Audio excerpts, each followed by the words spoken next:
तो आप देखेंगे कि हमने तकनीक के प्रयोग से अवांछित तत्वों द्वारा इस परीक्षा तंत्र को अतिक्रमित करने और उसकी शुचिता को भंग करने के प्रयासों को भी प्रभावी हम कर सकते हैं। कांड दर्ज करने के समय ही 84 अभ्यर्थी जो कि वहाँ पर आ गए थे, जो हमारे कैंडिडेट भी थे, लेकिन जो है उन्होंने इस तरह के कूटकर्म के प्रयास किए थे, उनको उसी समय जेल भी दी जाए।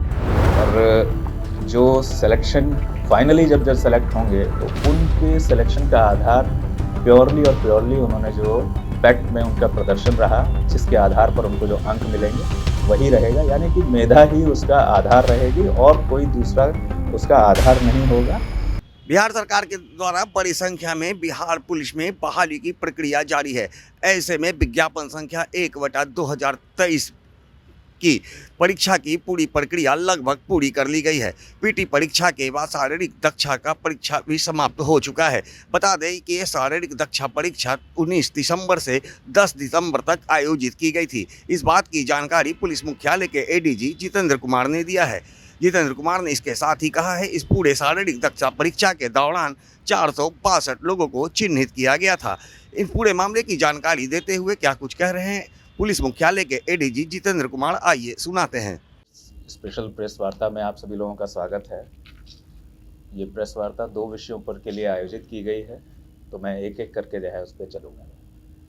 पहला है हमारा जो विज्ञापन प्रकाशित हुआ था 1/2023 सिपाहियों के 21,391 पदों के लिए, तो उसकी शारीरिक दक्षता परीक्षा हम लोगों ने कल संपन्न की है जो है उसके, तो उसके बारे में मैं थोड़ा सा आप लोगों को आपके माध्यम से जो है सभी को जो है ब्रीफ करना चाहूँगा।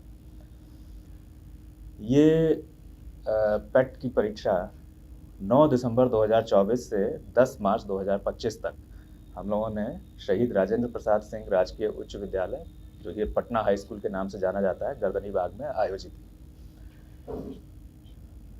इस परीक्षा के आयोजन के लिए परिषद ने व्यापक व्यवस्थाएं की। परिषद के पदाधिकारियों और पुलिस मुख्यालय द्वारा तैनात पुलिस पदाधिकारियों, स्थानीय जिला प्रशासन और स्थानीय पुलिस के सहयोग से परीक्षा को कदाचार मुक्त और विधि व्यवस्था समस्या मुक्त वातावरण में इसे संपन्न किया गया।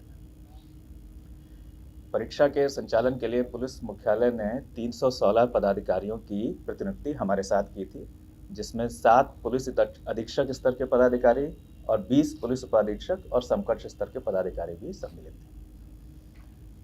इस परीक्षा के लिए हम लोगों ने 1,07,079 अभ्यर्थियों को लिखित परीक्षा के परिणाम के आधार पर शॉर्टलिस्ट किया था, जिसमें से 86,539 अभ्यर्थी भौतिक रूप से परीक्षा में भाग लेने के लिए आए। इसमें 53,960 पुरुष, 32,569 महिलाएं, 32,569 महिलाएं और 10 ट्रांसजेंडर अभ्यर्थी शामिल थे। 3 महीने से जो अधिक अवधि तक हमारी जो परीक्षा चली, इसमें कुल 72 कार्य दिवसों में हमने परीक्षा का आयोजन किया। सुबह 7 बजे से लेकर के 4-5 जब तक जो है उसका चलता था, जो है प्रत्येक दिन सुबह 7 बजे, यानी कि हमारी एक्टिविटी तो 6 बजे से स्टार्ट हो जाती थी। इसमें 43 दिन पुरुष और 29 दिन महिला अभ्यर्थियों की परीक्षाएं ली गई थी।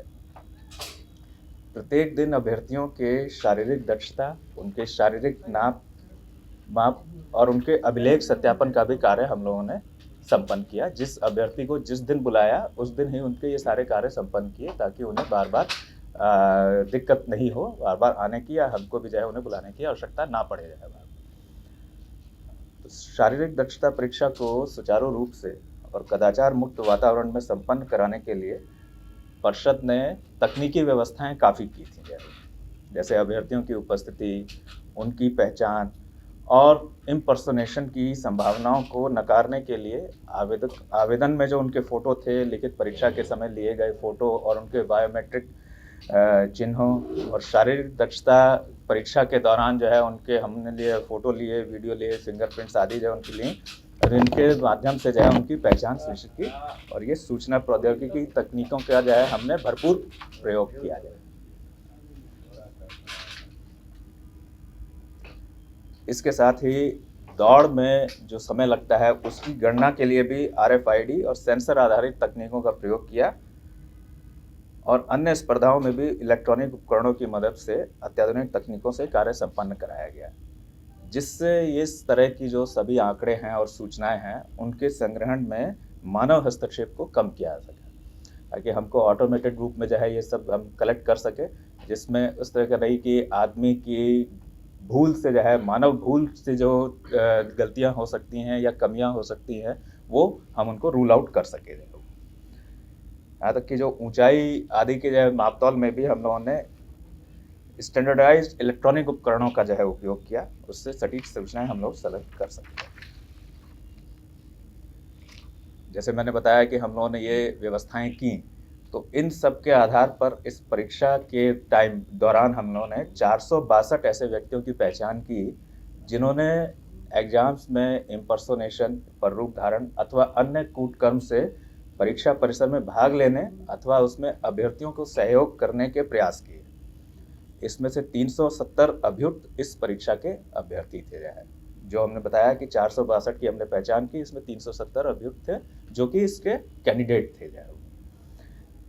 इन सब के विरुद्ध हमने 37 कांड स्थानीय थाना गिरदरी बाग में दर्ज किया गया है, क्योंकि जो है ये करीब जो है 92 दिन की हमारी अवधि रही, तो उसमें 37 कांड पूरे अवधि के दौरान हमने दर्ज किए। और कांड दर्ज करने के समय ही 84 अभ्यर्थी जो कि वहाँ पर आ गए थे, जो हमारे कैंडिडेट भी थे, लेकिन जो है उन्होंने इस तरह के कूटकर्म के प्रयास किए थे, उनको उसी समय जेल भी भेजा गया। और अन्य अभियुक्तों के विरुद्ध जो है अब स्थानीय पुलिस अनुसंधान और तत्संबंधी अर्जित कार्रवाई कर रही है।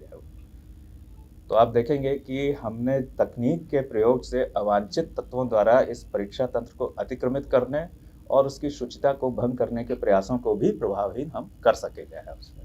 और जो सिलेक्शन फाइनली जब सेलेक्ट होंगे तो उनके सिलेक्शन का आधार प्योरली उन्होंने जो पैट में उनका प्रदर्शन रहा, जिसके आधार पर उनको जो अंक मिलेंगे वही रहेगा, यानी कि मेधा ही उसका आधार रहेगी और कोई दूसरा उसका आधार नहीं होगा।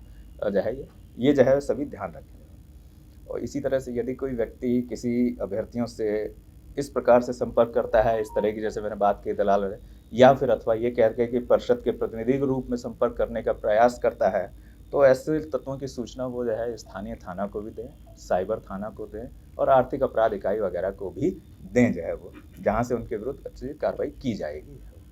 तो जैसा कि आपने सुना, जितेंद्र कुमार ने साफ तौर पे कहा है कि पूरी तरह से बिहार पुलिस मुख्यालय के द्वारा इस परीक्षा के दौरान तकनीक का इस्तेमाल किया गया था। ये पूरी अत्याधुनिक तकनीक के इस्तेमाल के कारण ही आज जो कदाचार के मामले हैं वो सामने नजर आए हैं। 462 लोगों को इस कदाचार के मामले में चिन्हित किया गया था, जिसमें 370 अभ्यर्थी हैं। इस 370 अभ्यर्थियों में से 84 अभ्यर्थियों को दक्षता परीक्षा देने के दौरान गिरफ्तार भी कर लिया गया है। और इस पूरे मामले को लेकर पटना के गर्दनी बाग में 37 मामले दर्ज किए गए हैं।